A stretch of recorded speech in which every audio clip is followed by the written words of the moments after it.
Meanwhile, a Kardashian family fight is underway in a California courtroom. I said, okay, something's not lining up. What's going on? Blac Chyna is suing the family for $100 million. You watch this man publicly shame, mock, humiliate the mother of his child. Her and rapper Tyga had been together until Tyga began cheating on her with Kylie Jenner. And really sad to hear how tumultuous, toxic, and violent the relationship was. So Rob, who's the psycho in this?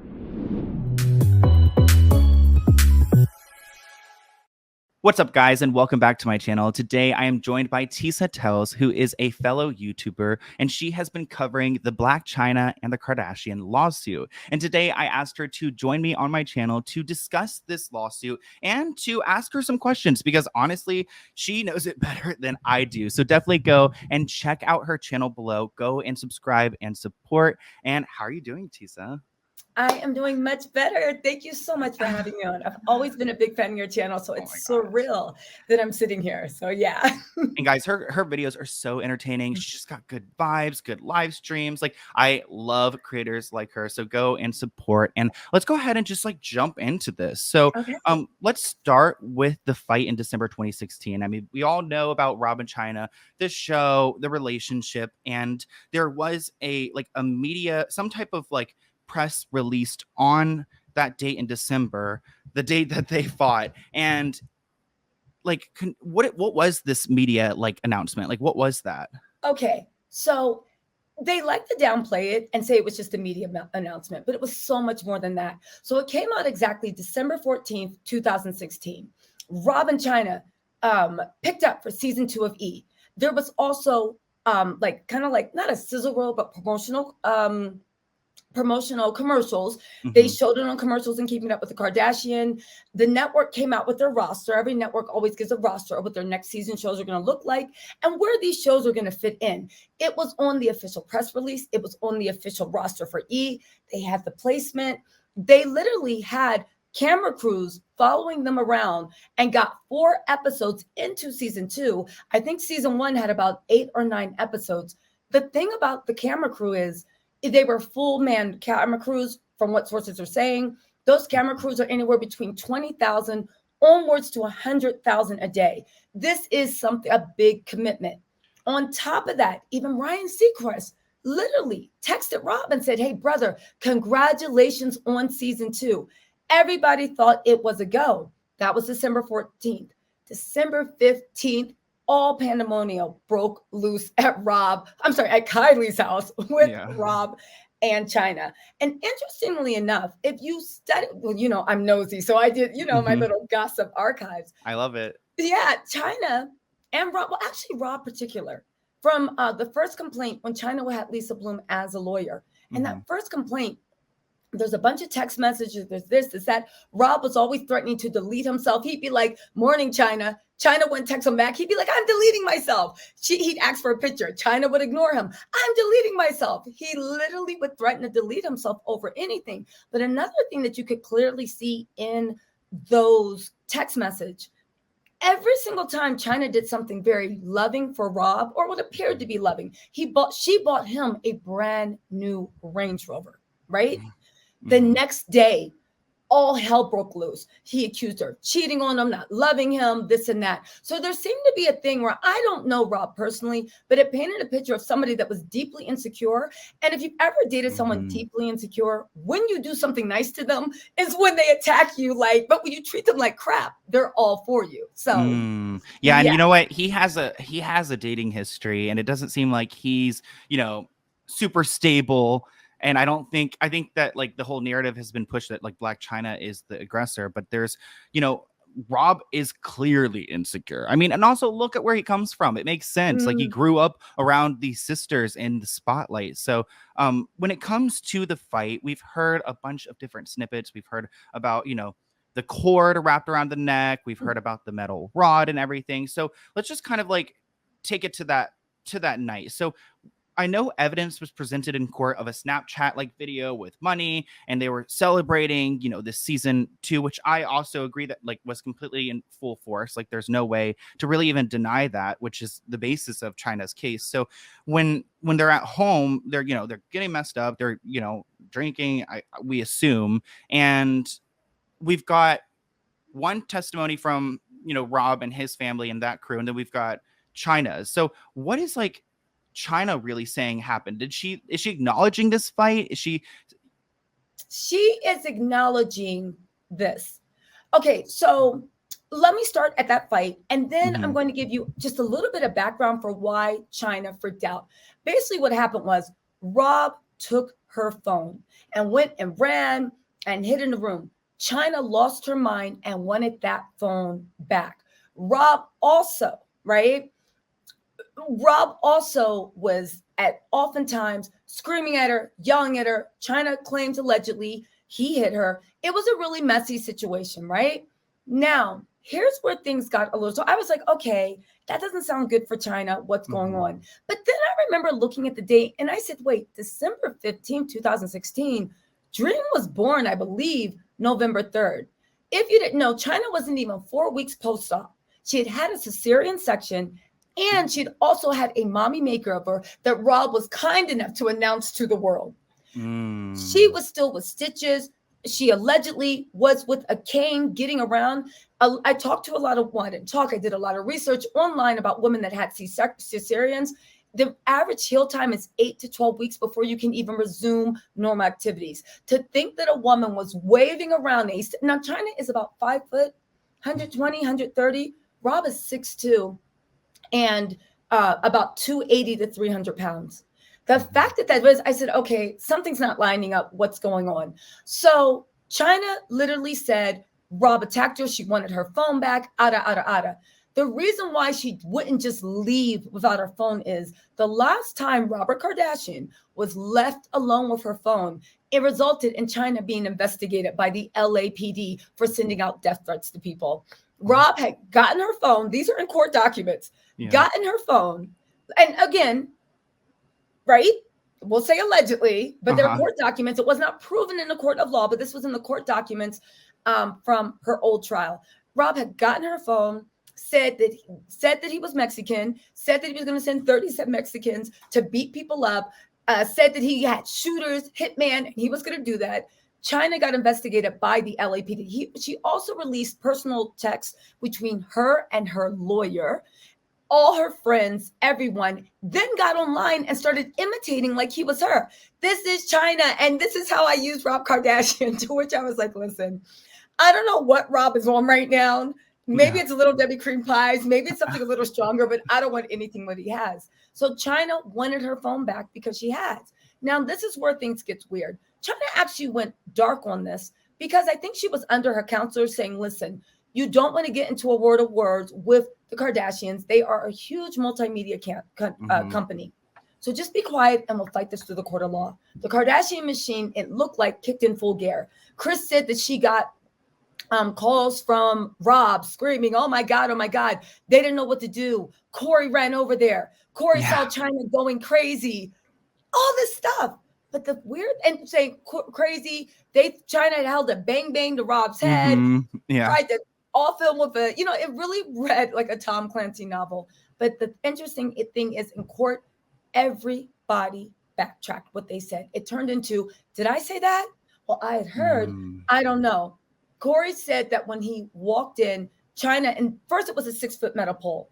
Now Chyna was holding something that wasn't wood and it wasn't plastic and it wasn't 6 feet, but she was holding something in her hand. And as soon as she walked in, she looked in surprise and she dropped it. But then she went to pick up an iPhone cord. And instead of that, deleting Rob, she started whipping Rob with a cord. Now, but then Corey said that he had to jump in the middle and separate them. So it was like, and then Kris changed her testimony and said, well, it could have been Chyna that called for help. I really don't remember. So wait a second. The girl that's trying to murk your son and literally strangled and holding a bang up to his head, allegedly, Chyna said she just held it like this, just playing around like, you're never going to leave me. He literally, after that, stayed and played video games. But Rob flew into a jealous rage. Chyna said, get out of here. She said he was incredibly verbally abusive. He had hit her in front of her son, all these things. So it was a messy situation. But the most important takeaway is the Kardashians backtracked all the claims that they had made and the sound bites you hear on TMZ and turned it into, well, she's just toxic and Rob doesn't need those type of things. So that's what it went into. Exactly. And it seems like Rob, I mean, they all have a clear narrative that they're pushing. And during Rob's testimony, it seems like he's just acting brand new. Like, oh, like he never even loved this woman. Oh, she's nothing. They're really just trying to discount her entirely. And I mean, we can all acknowledge that she has been a part of this family in different ways for years now, whether she's been friends with the sisters, you know, the situation with Tyga, obviously Dream. And so when we heard Rob take the stand, I mean, what was your reaction to hearing him say that? Like, oh, I never even really loved her in the first place. I mean, this guy has mental health issues. Trust me. I'm sure he was at his lowest point a few different times. So, I mean, I feel I have some sympathy for him sometimes, but I also can see that, like, you know, Chyna's the underdog here and they're all trying to coordinate this whole narrative. And now Rob is saying, you know what? I mean, we never even really had love in the first place. So what are your thoughts on that? You know, I was actually dumbfounded at Rob's testimony. My eyewitness court observer said everybody was dumbfounded too. Like even Chyna's attorney was like, are you sure that you want that to be your final answer? Like what you said. Rob, you know, here's the thing with the Kardashians, and I understand they control the media, but they almost, and I'm not saying that they are narcissists, but you know, you hear about narcissists the way, or even little kids, when they somehow forget that the world keeps moving. And as long as they can have you in that captured space, fine, you believe what they say. But the minute you leave the room, you're like, well, wait a second, that doesn't make any sense. Rob literally defied reality. We watched this man publicly shame, mock, humiliate the mother of his child. We then watched him crying on Snapchat about how much he loved her. We then watched him release 1 million messages, stalk this woman, buy her, I think, $300,000 in jewelry and a rented Lambo, shower everything, then release pictures, say he wants to be together, curse his family out saying, I want a season 2 of this, curse his family out saying, how dare you guys throw a baby shower, but not invite the mother of the child. We've seen him shame. Sorry, I don't know if I can say that, but shame his sister Kim.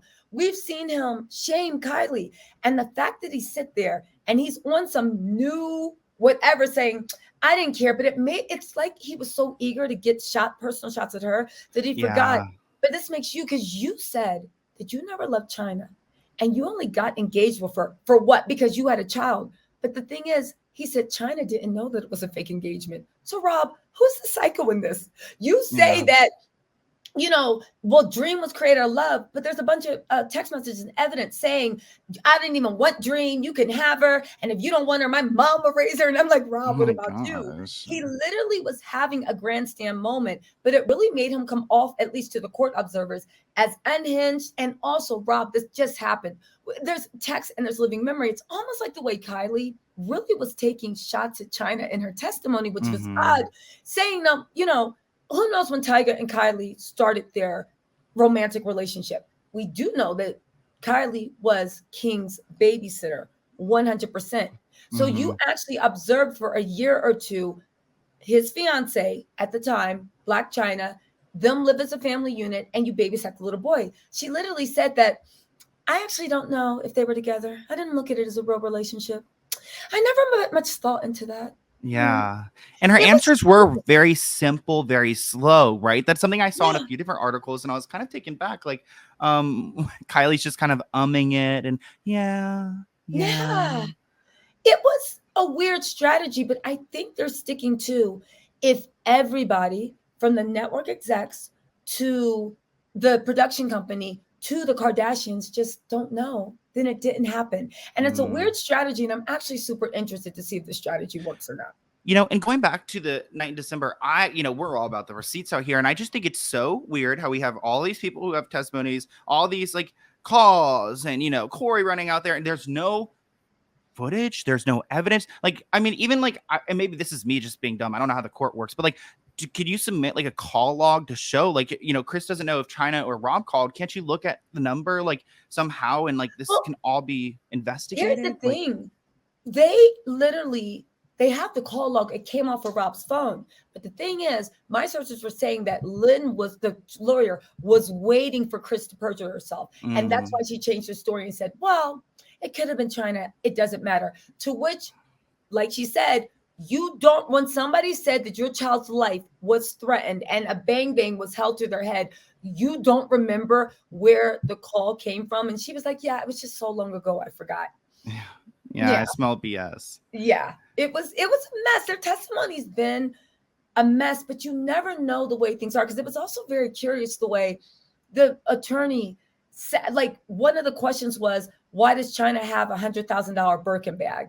While Kim is also sitting in court with the same exact Birkin bag, actually a more expensive one. You know, and Chyna's like, well, it wasn't 40K. And he's like, oh, big money. And it's just like, what are you guys doing? Exactly. And before we move on to Kris, Khloe, and Kim, I wanted to ask, so Kylie's role in this, because I do believe that Kris, Kim, and Khloe all have a very clear role with their emails and such. So Kylie's role, I mean, obviously her house was involved during the December 2016 fight.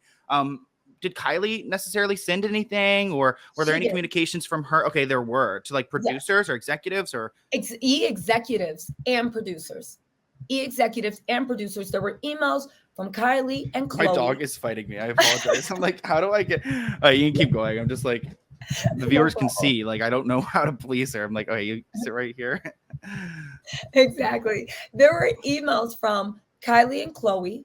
There were text messages and emails from Kris. With Kim, it's unclear whether there were emails. However, Kim operated as kind of the ringleader between the sisters. And in the text messages they do have of Kim, she does state that nobody's listening to us. I can't believe people don't respect us. I told the execs that we were going to quit. So even though nobody can find those emails, your own text messages show that there were communications. That's a good point. And honestly, I did have, and I'm thinking back on this, I had a little sympathy for Kim when she said, like, oh, the text messages were voice, like, spoken to word. And I was like, you know what? Okay, that makes sense. But now that I'm thinking back on that, like, if I do a voice to text, like, one, those words don't like swap. Those aren't the words that swap. But then secondly, how are you going to have one word out of that whole paragraph, like, incorrect by chance? It's like, if you do a voice to text, which I do that all the time, it's multiple words. It's not just this one token word that then changes the entire meaning of your communication. Like, what? And she took it one step further when she was on trial. To your point, she took it one step further, and she said every text that talked about Chyna's show, when you saw her show, it was our show. And I was like, Kim, you got to be kidding me. Now every text perfectly written, but the only thing is substitute her show for our show. If I was that defense attorney, I mean, if I was the Chyna's attorney, I would have been like, pull your phone out, dictate this text right now, reread the text, and let's see what actually happens. Yeah, I don't know if you could do that in court. But again, like you said, anyone that's done text to voice knows it's an absolute mess, and you only send it on your most personal communications, or else you're talking about pink elephants, pancakes, and pick up my pair of shoes from the box. Yeah, I love that. So then, so it seems like Kim and Khloe kind of have a similar, I guess, fault in this when it comes to, they just kind of communicated directly with producers. It seemed like that's what Khloe just recently testified, I believe, and we learned that she was in fact speaking to those people. But when I think it's so ridiculous, because it's clear to me that they are threatening the network with pretty much quitting the network, which they are like the biggest, entertainment on E. And like, Khloe is also trying to rewrite, saying, you know what, I was talking about their relationship ending, not our show or our working relationship with the network. That's not clear, and it's not what it says. Yes. So let's get into that, actually, because you bring up such good points. Khloe's emails flat out said, we will quit if that show was not pulled. Yeah. Our brother's in danger. Our brother. Interesting enough, your brother, you kept them out of the loop. You kept Chyna out of the loop. This is E, right? This is the production company, Bun and Murray, and this is also the Kardashians. Your brother was, even when he found out maybe there might be something going on with season 2 and they would be rolled into the Kardashian storyline, Rob begged them, please talk to the network. No, I need this show for my mental health. I want this show. Rob wanted to keep going with Chyna. He wanted that show. But also Kylie's emails were really, really odd in the fact that she literally was like, this is ridiculous. That woman is toxic. She's this, she's that. She's no good for my brother. For his safety, this show should be canceled. Kylie just ripped it off. Here's the weird thing too. Kylie literally said in a few emails, one email, this is all alleged, by the way, right? Until it's been proven in court, but it has been admitted into evidence. So Kylie literally said in the email, if you guys, I promise if you cancel that show, I'll do more appearances. I'll step it up. She also promised them in a separate email that if they canceled that show, she would actually take up the slack. And that's how the life of Kylie came to be. Oh my gosh. That show was so random too. And it seems like they really just pumped that out because because she had like her pregnancy right after, right? Or her baby right after. And it's like, it was such a weird time in Kylie's life. Like it didn't even seem like she wanted to do a show. Like I could totally see her just being like, I'll do this if you can like screw over Chyna. Cause like, there's no way that Kylie does not resent Chyna after everything that's happened between them. There's just no way. And the thing is, like you said, resent. We're in it. Well, at least I don't know if you know them personally. I'm on the outside looking in. So I don't know how I just know they have beef. And usually with messy situations, everybody's taking shots back and forth. So I'm sure they each have reasons and animosity to be like, I hate your guts. But the weird thing is the fact that they did this, and with the narrative, it's like, so let me get this straight. You guys had no influence. None of that. However, you said, can you do A? And if you do A, I'll give you B. And then guess what? A was then, and they got B, but it just magically happened. That's the weird arguments. Things just happen. They just magically happen. And it doesn't seem like, when I think about Kris Jenner, sometimes I think of her as like the savior of this family. Like she's here to save the day. She's not able to save the day in this situation. Like she's also at fault here as well. I mean, do we know about like any direct communications from Kris or like really her involvement that, Chyna's accusing led to her? Kris literally went. So when the producer for Bunna Murray, right? That's the creative director of Rob & Chyna, was questioned about what's your thoughts of Chyna. I mean, he came off kind of like, skeezy vibes. He was like, I found her a sexually attractive woman. And I'm like, no, like, really? Yeah, like, you need to know that. But also he said that he found Chyna to be witty, super charming, super intelligent. A lot of people, even though Blac Chyna, like, she's Instagram, kind of like, just the face. A lot of people that met her say she's super sweet, super charming, super witty. Okay, fine. She enamored Rob. There has to be something about her.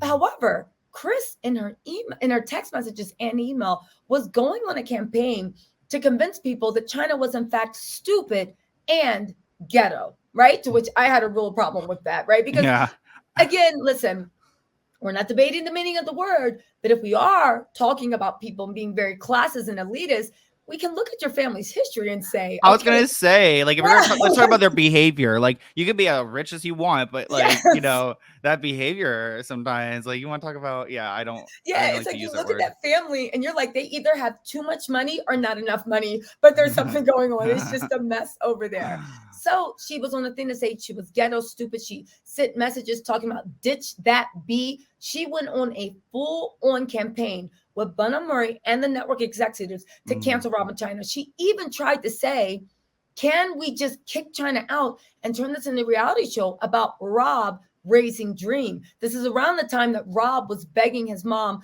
please help me save me and Chyna's show. So really bizarre. So speaking of like kind of switching gears, so Kris Jenner, obviously Rob's mother. Let's talk a little bit about Tokyo Toni, because Tokyo Toni is someone I've actually grown up around where Chyna grew up, like in the DC area. Yeah. And like I think like even like her little sister went to high school like right by my high school. Wow. Anyways, so like so Tokyo Toni is obviously a character, and she was kicked out pretty early in this trial. Do you think that her behavior, and so I'm sure you've seen some of the live streams online and stuff, do you think that can affect this case at all, like at least on Chyna's side? Because like it's just like, I mean, we all know like Tokyo Toni, this is how she acts, like it's whatever, but like at the end of the day, like Chyna is in this battle, and we do have Tokyo constantly speaking about it. What do you think the implications are for this? Okay, you know what? Here's the thing. In a perfect world, no, nothing should affect this except for the truth and the facts. But like you said, people are people. You can say in a perfect world, I'm going to be fair and unbiased. But if you see somebody do something messed up to someone, you're going to sit there and silently judge them and treat them accordingly. Tokyo Toni, I don't know her, of course, but from what I see in her online persona, she amuses me to no end. The Blac Chyna stuff, though, was super, super puzzling because the Kardashians, from what I've heard, and I think this came on Tokyo Toni's own mouth, sent her cease and desist, tried to get her YouTube shut down, something along this. So you know they're looking for you, right? This trial could result in at least 300 million, even more for China. These are big numbers. The Kardashians were looking for a reason. Now, here's the thing. She went on live and she said, I'm going to dog walk these garden tools and all this other stuff. She was using colorful language, right? To me, it's Instagram. Tokyo Toni is an Instagram thug. She doesn't have a history. So to me, I would have been like, yeah, whatever. However, there are some people that would take offense, and that is their right. The thing that I thought was odd was this weird story that she was banned from the courtroom. What happened was the server said Toni was walking back in from break or getting a snack or whatever. The bailiff, or not the bailiff, but the security at the door, because it's a closed courtroom. Actually, they say it's really weird. There's like white plastic and like tape over it. So I guess people can't even like peer in. I don't know. It's weird. The entry of the door. But whoever the security guard said, hey, like, you know, Kim's in there testifying that she's afraid of you. And Tokyo Toni was like, what? And they're like, yeah. And she's like, you know what? I don't even need to be in there. I'll be upstairs because, you know, there's like little rooms. She said, I'll be upstairs and I'll just come back later. She didn't want to make any trouble for China. Now, in the courtroom, at the same time, Lynn was like, I don't know what her mom does. Like, we weren't aware of that. Fine, we agree. If the clients felt threatened, she shouldn't be in the courtroom. Now, I do think that Lynn should have fought that. Like, I know her. I do think that Lynn should have fought that a little more because to me, it was almost like they smelled blood and they saw that she could be coaxed to doing the right thing. But that doesn't work when you're dealing with people that would use every underhanded tactic in the world. Yeah. Tokyo agreed. You know what? I don't even need to come to trial anymore. The Kardashian people said, we think that's a great idea. Lynn said, all right, fine. There was never a judgment. She's not banned from court. Never been an order or anything from the judge. Never been an order. And if she wanted to go in there today, she could. Exactly. Okay. So that was interesting. So let's just kind of wrap up with what is kind of going on right now at the moment. So they've been at trial. Has it been 2 weeks of trial? And they seem to be coming up to an end. So the judge is going to ultimately decide whether, you know, China has been defamed and is owed this money. When can we expect this? I mean, I've heard it could be as soon as like Friday the 29th. It could be earlier next week. What are your kind of thoughts on this and maybe even the possible win for China? I think the win. Here's the thing. If you look at it from just a legal analysis, every lawyer I've talked to says China has an open and shut case. There's evidence they interfered, Whether or not China wins this case, I think there's a good chance she will win. However, if she does not, she could appeal, right? However, one of the reasons they've been trying to paint her as like this stripper from the DC area that tried to do this and that is because they want the jury to feel that she doesn't deserve an award. I'm not going to give somebody that literally acted like this $300 million. And here's the thing that's kind of sad. Even if China wins, most legal experts have said that the Kardashians 100% will appeal and just tie her up in court a little bit longer. Their money is a lot longer than China's. They can play around and even not. To me, it seems like at this point, a personal vendetta. And imagine, you know, we see dysfunctional holiday dinners. Now imagine everybody has $1 billion in the room and they're going at somebody they don't like. So in that case, but I will say, if you take out China's name and you take out the Kardashians and you put in Amazon, you know, I'm a big workers' right person. For anybody didn't know, you know, I'm a big workers' right person. It almost reminds me of the way what Amazon did when they were trying to squash union rights.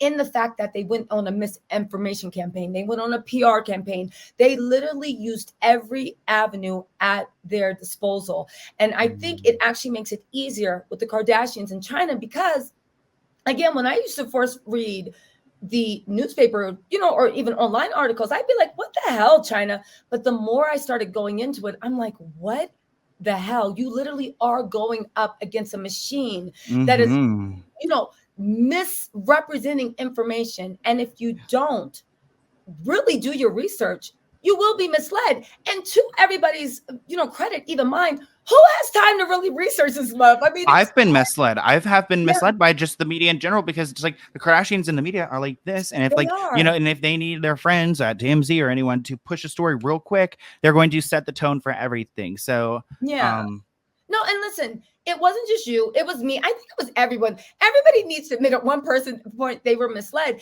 And it doesn't help that the things, everybody's like, oh, do your research. The things you could have done to do your research is magically records got sealed. So there was really no way of verifying it until the trial started. So, it's odd. It's weird. I pray that there is some type of punishment, not because Kardashian Inc. I actually feel any way about them, but looking at it to the standpoint is you need to send a signal to billionaires that you cannot interfere and get somebody fired just because you don't like them. And if you do that, do it legally.